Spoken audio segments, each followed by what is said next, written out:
Locked on Rams and Locked on Bears listeners, welcome to an episode here between myself, the Locked on Rams host Sosa Kremenjas, and Locked on Bears host Lorin Cox. As you guys can probably tell from this background, this is our first crossover for the 2021 NFL season. Of course, the Los Angeles Rams and the Chicago Bears are going at it on Sunday Night Football in Week 1 to kick off this season. It's going to be a great game between two teams that are sort of familiar at this point in time. Obviously, the Rams and the Bears have played in 2018, with the Bears coming out on top in that one. And most recently, last season in 2020, with the Rams coming out on top in that one. And there are a handful of storylines for us to cover. Obviously, some new quarterbacks for both teams. It's going to be very interesting to see how this game is going to unfold. A good game between two, I would say, NFC contenders, two teams that are likely going to be playoff contenders here. Lauren, I'm going to kick it off to you first. This is clearly a game that I think it's not necessarily that important. Of course, it's week 1, but at the same time, you want to start that season off properly. Both teams are sort of in this transitional period here with these quarterbacks, and I kind of want to know more about that quarterback dynamic there between Andy Dalton and Justin Fields. I'm sure a lot of fans probably want to see the rookie, though it sounds like Matt Nagy is pretty set on going with the veteran. Is there any chance that you think, regardless of the performance, whether it's very good or very bad, whatever the case may be, is there any chance that we could see Justin Fields in this game, or do you think it's the Andy Dalton show for at least a handful of weeks? So I don't think there's any chance, or a very, very low chance, that Andy Dalton would get benched at halftime the way like Tom Savage did for Deshaun Watson in Houston. But I also don't think it's not necessarily impossible that we could also see Justin Fields in the game, potentially in a special package. The Bears have been very hush-hush about it. They haven't talked about it. Matt Nagy doesn't really acknowledge it in very clear terms to kind of make sure that nothing gets really picked up by that the Rams might listen to something in a press conference or something and have some idea of what the Bears might be able to do. But I just sort of get this feeling that he's got some idea in his head, whether they unveil it against the Rams or next week against the Bengals or somewhere down the line. It's something that Sean McVay, I know, said this week that they're preparing for the possibility of both quarterbacks, but it's still going to be Andy Dalton's team, Andy Dalton's show. The message from Matt Nagy throughout the preseason was, we need to see Andy Dalton in the regular season. We need to evaluate him with our starting receivers, with our starting offense, and with our starting defense to sort of back him up. The Bears had a lot of injuries in the preseason that kind of kept them from really having that full starting lineup. And so this is going to be like the real evaluative time. And so the feeling is that he'll get, at the very least, this game, if not a couple of games and maybe a couple more games if he wins a couple of these first games, to really kind of show off what he can do. So that's where I think Bears fans' entire focus is going to be on. I mean, of course, they're going to pay attention to winning and losing, but a lot of it is really going to be how well is Andy Dalton playing and how loud will the rumors be or the murmurs be for Justin Fields to need to get on the field. Yeah, and I think that's going to be one of the more interesting things too, of course, because me and Brad talked about it on our episode yesterday. He said the over-under, I think, was about 6 or 7 plays for Justin Fields in this game, and he was expecting it to be over. And like you said, there could be some of those fun packages at the quarterback position. And obviously, the Bears are not the only team going into this game with some quarterback differences. The Rams trade Jared Goff in the offseason. Now Matthew Stafford is the guy, and we have not seen Matthew Stafford take a single snap at the Rams just yet. Did not play in preseason. No other starter did either. So like you said, the same thing with the Bears is going to be happening with the Rams here. It's kind of a, scrimmage in some sorts. You don't really know what to expect. I feel like a lot of these guys may take a little bit of time to get that rust off of them, get their feet back under them. And not only that, but we've not yet seen any of these guys take real live snaps. So the chemistry might be off a little bit in this game. That's why I'm sort of expecting it to maybe start off a little bit slow, but the Bears obviously have a lot of experience playing against Stafford. He played them in the NFC North twice a year for 12 seasons in a row. So not exactly an unfamiliar foe, but it is going to be very interesting because I think those are probably the biggest storylines when it comes to these two teams. You want to look at those quarterback positions. Of course, both teams are pretty good defensively as well, which is something we have to look out for. And it might make these quarterbacks' jobs a little bit harder in this game. Looking at the other side of the ball, and it feels like these two teams are sort of copying each other here because you look at Sean Desai, new defensive coordinator for the Bears. The Rams also have a new defensive coordinator this season. What's sort of the expectation here for this guy? Is this defense supposed to be something similar to what they ran, over the last few seasons? And what is sort of the overall expectations for this unit? Yeah, so Sean Desai was a longtime assistant coach for the Bears, honestly, going back 3 different head coach regimes. He was here 2014, Mark Trestman, then under John Fox, and now under Matt Nagy. He's really just held on, and they've multiple regimes and general managers have liked him as just a young, bright, up and coming coach. And so the idea is that he's going to bring the Bears back to a little bit more the Vic Fangio style, the Brandon Staley style, and now Raheem Morris is going to do things a little differently for the Rams, but that style of defense to get them a little bit more back to that compared to, not that Chuck Pagano, their last defensive coordinator, took them completely away to something brand new, but there's this feeling or this expectation that Desai is supposed to get them closer to the 2018 defense that was number one in the NFL. I think that's a lofty expectation to absolutely, to expect right away in his first season. The Bears have lost some talent slowly kind of over the years. They're aging on defense, and they haven't, because of salary cap purposes, they haven't been able to fully replenish some of the guys they lost. They cut Kyle Fuller this offseason. Danny Trevathan is starting the season on injured reserve, but he'll be back later on. So, the cornerback spot has some issues. We'll get to some of the matchups too, but the idea is that schematically, they're going to be able to put Eddie Jackson in a better position this year, that maybe he wasn't quite in the place that he needed to be under Chuck Pagano, that maybe he can scheme some things up differently for the pass rushers and try and make their jobs a little bit easier. And again, try and sort of Band-Aid where they've lost some talent and haven't been able to replace it with quite the same level of what we've seen in the past. And it's funny because I've seen Bears fans kind of combing through the Rams defensive depth chart and saying, well, they lost a guy here, they lost a guy there, and they have a new defensive coordinator. Is the expectation that they're supposed to pick back up where they left off last year, or is there a feeling that some drop off will be okay? You know what? It depends on who you ask. If you ask the fan base, I think a lot of these fans, Aaron Donald, Jalen Ramsey, a lot of these guys remain. They expect this defense to really have no drop off. But like you said, the same thing. The Rams were the number one ranked defense last year, and I just don't think it's fair to expect that out of Raheem Morris because game planning is one half the battle, but calling the right plays at the right times is the other half the battle, and that's something that I just don't know that you can emulate going from Brandon Staley to Raheem Morris, ironically enough, in that same quarters-based coverage scheme there from Vic Fangio. But I think, some regression is to be expected, but you still have a very talented defense. Both teams have, Khalil Max and Aaron Donalds and guys like that, the upper echelon tier of talent in this league. So I do think at the end of the day, it's probably fair to expect the Rams defense to maybe somewhere rank, inside that top 10. I think that's probably a fair expectation, but to expect a number one defense again, especially with some of those holes on the roster. You look at edge rusher, a lot of question marks right now, not very established. And not just that, but you have a handful of guys, Obo Okoronkwo, who's starting on short-term IR, Chris Garrett, who's currently on COVID list.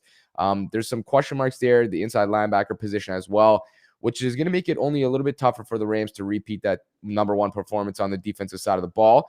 But that is something we're going to dive into in just a second here, and some of these key matchups to watch, because I think even going back to last year's game, there's definitely something that I think was brewing in that contest that we have to look out for in this one. But before we dive into that, I wanted to tell you guys that our friends at Manscaped have a can't-miss bet for you today. The leaders in male grooming just launched their 4th-generation performance package. Join the Manscaped movement by going to manscaped.com for 20% off plus free shipping with the code LOCKEDON. The Performance Package 4.0 by Manscaped is the ultimate parlay to take your grooming game to the next level. Hitting a favorite is fun, but shaving with confidence, the folks at Manscaped have given me just that and have my trust when trimming my boys. The recently released Lawnmower 4.0 trimmer is a favorite of mine personally. I know me and Lorin probably have had some similar issues when it comes to this stuff.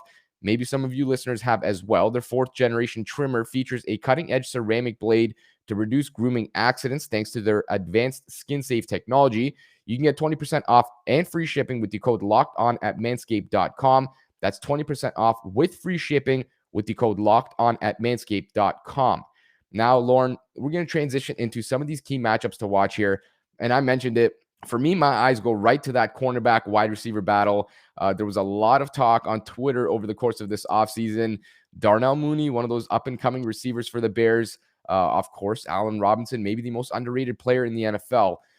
I'm all eyes on these matchups here. I'm looking for how are these guys going to compare and match up against Jalen Ramsey, Darius Williams, the star-studded corner for the Rams there. And you look back to last year, there was a handful of snaps where Mooney did get open, and for, various reasons, the quarterbacks, Nick Foles, and I think he was the only one that may have taken snaps in that game, couldn't necessarily get the ball there, whether it was just an inaccurate pass or the pass rush was sort of getting home. So I'm definitely looking at how these guys are going to battle. There seems to be a little bit of a outside of the field type of battle, mental kind of game going on here between these guys. And I think ultimately when it comes down to it, these guys are more likely than not are going to help dictate the outcome of this game. Of course, at the end of the day, it always comes back to the quarterback play and the offensive line or defensive line, the trenches, as they say. But I really think these cornerbacks and receivers are going to have an interesting battle in this game. I'm going to kind of shift it over to you now. Is there anyone in general that you're looking at, whether it's on the Bears side, on the Rams side, that you sort of have circled for this game? Yeah, I will say with the wide receivers and quarterbacks thing, Darnell Mooney was not one who wanted the smoke necessarily. I mean, he was kind of letting the fans talk for him, but he was not one that was coming out to say like, "Oh yeah, I'm going to get Jalen Ramsey." I mean, he and Allen Robinson are both very they're much more lead by example type guys, and not that they don't talk to their teammates, but they let their play do the speaking in terms of trash talk. I mean, maybe on the field there's a little bit more of that chirping, but I do think for sure that mental battle is going to be interesting if they could kind of remain that the sort of stoic receivers that we tend to see them play like in Chicago, and so much will come down to the quarterback play, absolutely. And I think from a Bears perspective, when I look at the quarterback play with Andy Dalton, he's a guy that I think relies really, really heavily on the strength of his supporting cast. And if you can give him an offensive line, can pass protect, a little bit of a running game, and then some receivers that can catch some passes, he's a playoff quarterback. But if you have, pass protection issues and he's under fire all the time and you can't run the ball, he's not the guy that is going to like elevate the level of play of players around him. So of course, we're going to all circle Aaron Donald and the interior of the Bears offensive line. That's where I feel like the strength of the Bears offensive line is. Not that it's a plus matchup for Chicago. Aaron Donald is going to give them trouble all game, absolutely. But if I'm looking at the positions on this offensive line that I'm more concerned about, it is the offensive tackles. It's 39-year-old Jason Peters, although both teams have 39-year-old left tackles, and then Jermaine Ifedi on the right side, the former first-round pick from the Seahawks. Neither one of those guys, I would say, are complete sure things at this point. And Bears fans are kind of holding their breath to see, okay, can they hold up and can they give Andy Dalton time from the edges of the pocket and keep that clean pocket and not sort of collapse down and make him have to be a mobile quarterback that he's not. So I know you had mentioned earlier that the Rams are still having some questions at pass rusher outside of Leonard Floyd.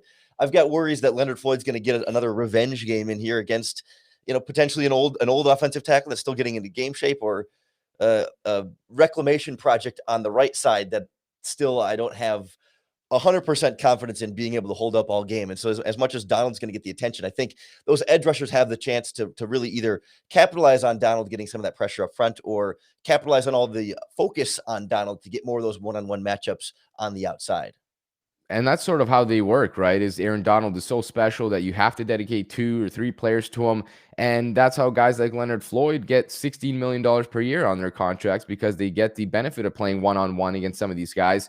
And like you mentioned, he probably has a little bit of that intrinsic motivation coming from Chicago, obviously a former first-round pick. For me, one other thing that I'm definitely looking at, and I have to ask you about this too, is the Rams receivers, Robert Woods, Cooper Kupp, and even the new guy, Deshaun Jackson. I want to see how they utilize this guy, his speed, his deep talent.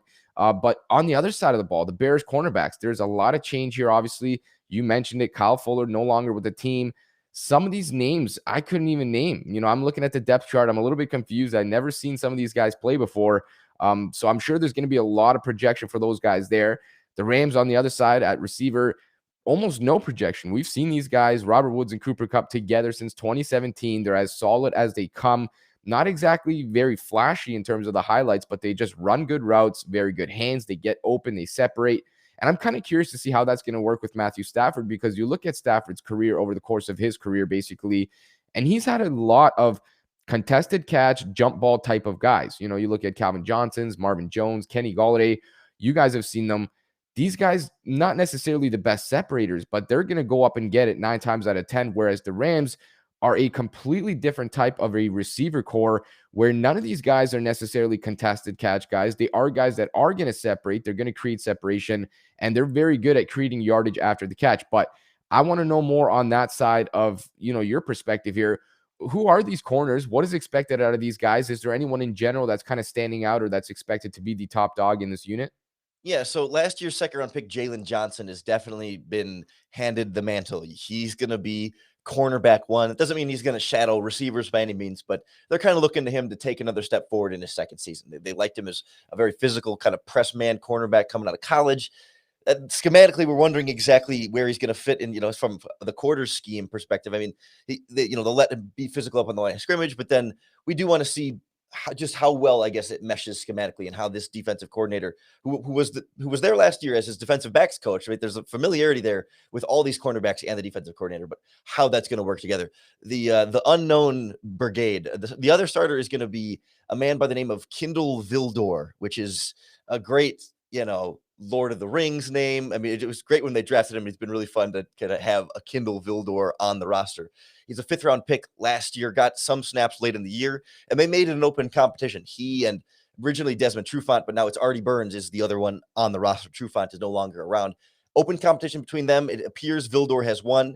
That doesn't mean Burns couldn't rotate in, or if Vildor has some bad snaps, they throw Artie Burns in. Burns, of course, was the former 1st round pick of the Pittsburgh Steelers, 4, 5, 6 years ago now, and was injured last year and haven't really seen much of him in quite some time. So he's a little bit of an unknown. And then in the slot, it's Duke Shelley, who was the Bears 6th round pick 2 years ago, played some slot snaps last year. Very much unknown for him too, right? I mean, some real question marks here that these could be young ascending players that step into like a small breakouts this season, or these could be guys that are way in over their head and not ready for a full-time starting job as late round draft picks. And that's what they all look to the defensive coordinator, Sean Desai. He's been their DBs coach, and schematically, can you put these young corners in a position to where, they're not going to allow as much separation, or at least not be beaten mentally, right? They're not, if they can avoid biting on the double moves and letting route concepts take them out of position or challenge some of their keys, if they can just kind of stay focused on, okay, what is my responsibility and what's not my responsibility, and not go after the ball and not kind of freelance, but just stick in what the rules of, the pattern match coverages require them to do, then I think they can be okay. But you just wonder with younger players like that, if an offensive coordinator like Sean Desai might find some ways to take some day 3 draft picks and really challenge them to know their keys and to hold that responsibility and just play smart football consistently and not make mistakes.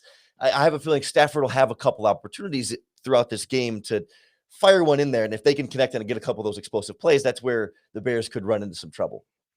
Yeah, and I think that right there, that battle between those receivers and corners is part of the reason why this line is set where it is, which is currently the Rams at 7.5. Of course, they are obviously at home as well. We talked about that. Ushering in this brand new SoFi Stadium, and you guys can make your bets on betonline.ag, one of our sponsors for today's episode. All of our eyes are now towards the 2021 NFL season, right around the corner.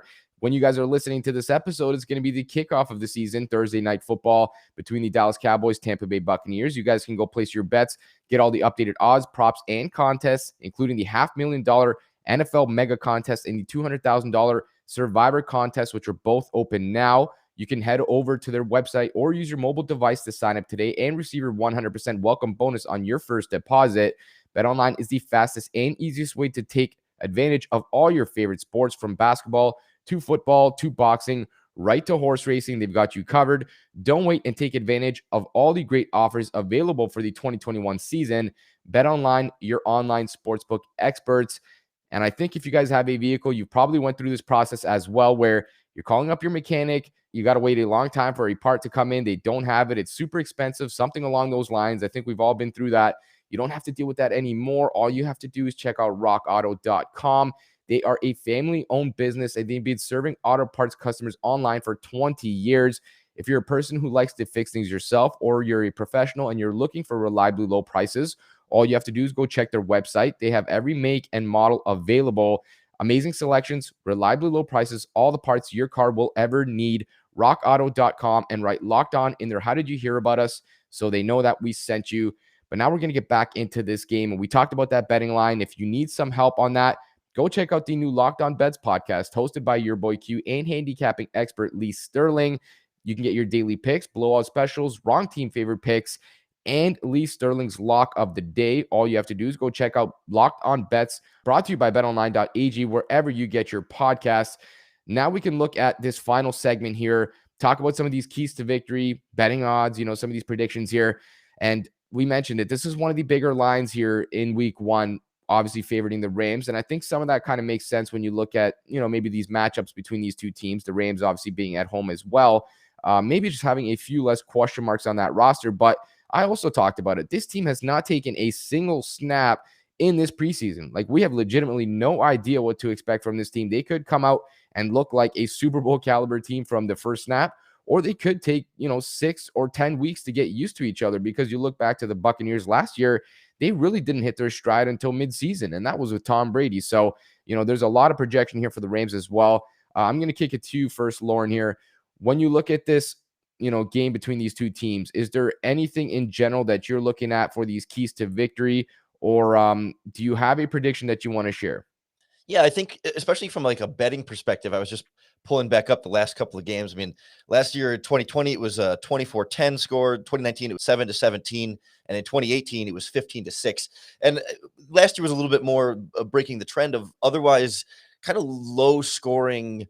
I don't know if ugly is the right word, but just, there was more of a struggle, I think, to really put points in the end zone. I mean, credit to both defenses playing well and really both teams having some real major questions at quarterback. Both teams now think they've upgraded at quarterback, but for a lot of the reasons you said, like, I'm not expecting these two teams to come out firing and score 3 touchdowns each. So, I mean, I feel like when I see an over-under set at 46.5, that would require, 23 and 24 points for each team to hit that mark. I don't see them hitting that. I mean, I'm inclined to take the under in that regard. And with a 7.5 point spread, it would seem to me like it would be tough for either team to just like score enough to really pull away in that regard. And so I don't think the Bears are going to win, but I think there's a decent chance they could cover 7.5 points. I mean, I don't know that it's going to be, 1 point deficit, but somewhere in that 3, 6, 7 point range feels like enough. And especially if you can get a bigger spread than that and give the Bears even more points.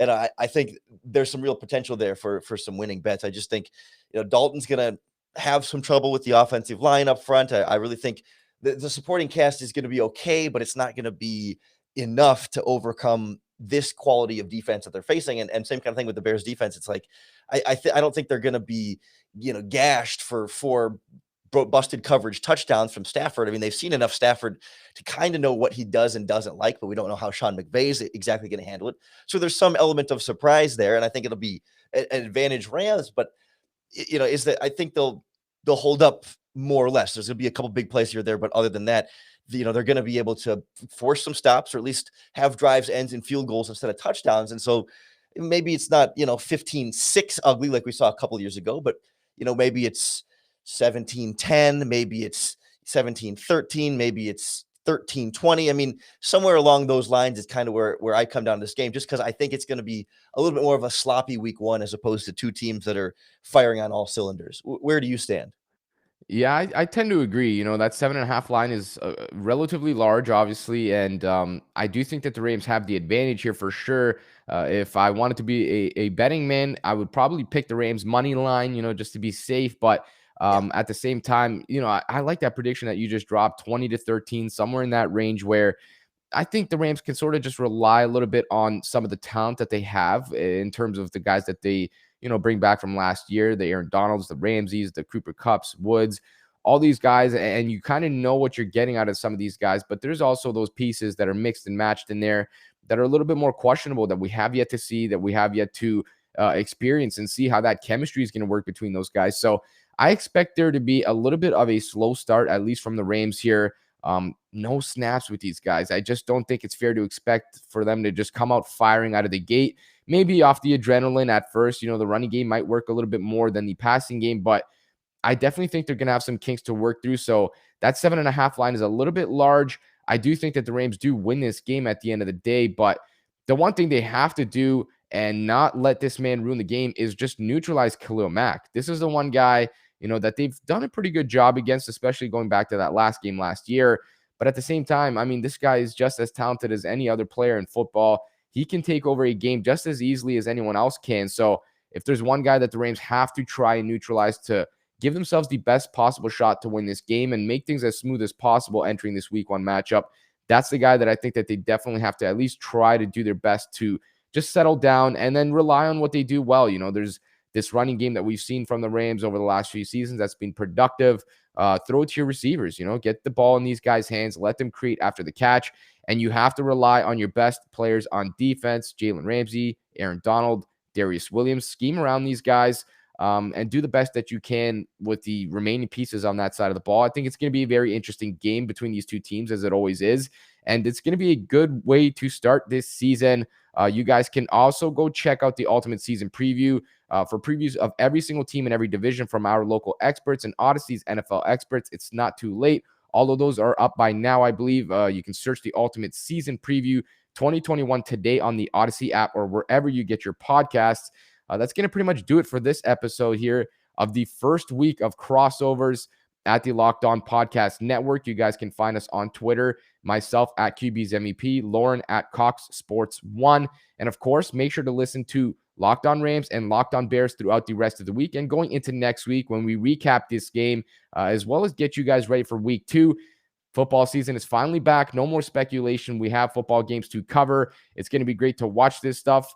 You guys can subscribe to us. I believe we're both on YouTube. We're both everywhere. You can find us on all audio podcast platforms as well. Search us up on YouTube, Locked On Rams, Locked On Bears. Enjoy this week and good luck to all fans. Football is finally back. Cheers to you guys. Have a good one, and we'll talk to you guys after this game wraps up.